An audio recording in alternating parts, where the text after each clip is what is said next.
So in this video, I'm going to answer how long the average listing agreement is.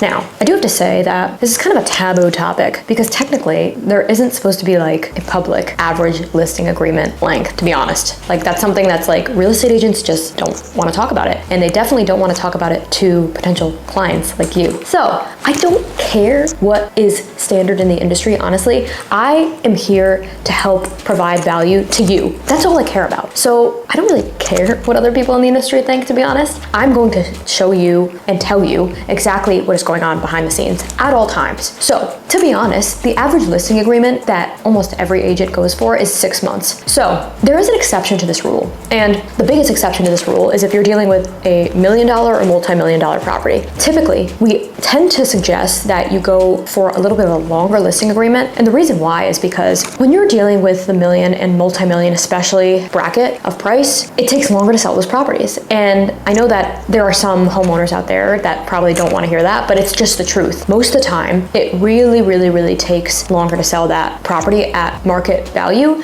than it would a home that was like $400,000 or less. It's just a matter of the fact because there's just going to be less buyers looking in that price range and compared to the lower price range. That's just how life works. So the higher the listing price, the longer the listing agreement should be. But at the same time, what I hear from a lot of sellers is that their biggest fear is that they don't want their listing agent just to be lazy and kind of coast through the amount of the listing just because they know they have it for 6, 9, 12 months, whatever it may be. So, and I understand that. I completely understand that. I like to tell homeowners that if that's a big fear for them, push your agent to give you some type of like schedule, some type of like marketing schedule or schedule where you're gonna meet with that agent and kind of review the listing and kind of have like strategy sessions every so often. Hold your agent accountable. Like I don't see anything wrong with that at all. And I honestly don't think enough home sellers do that.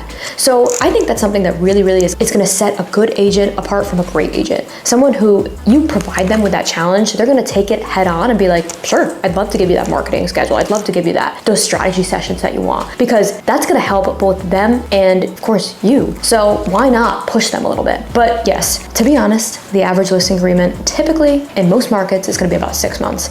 Less than that could be a little bit rough depending on your market. However, over the past couple of years in most markets across the United States at least, we've seen a lot of homes flying off the shelves a lot sooner than that. So I do have to say that's how long the average listing agreement is. And honestly, I don't really care who I piss off while saying this in my videos because I just want to give you guys the truth and nothing but the truth at all times. So that's going to be what you're looking at. But at the same time, don't forget what I told you about really making your agents work.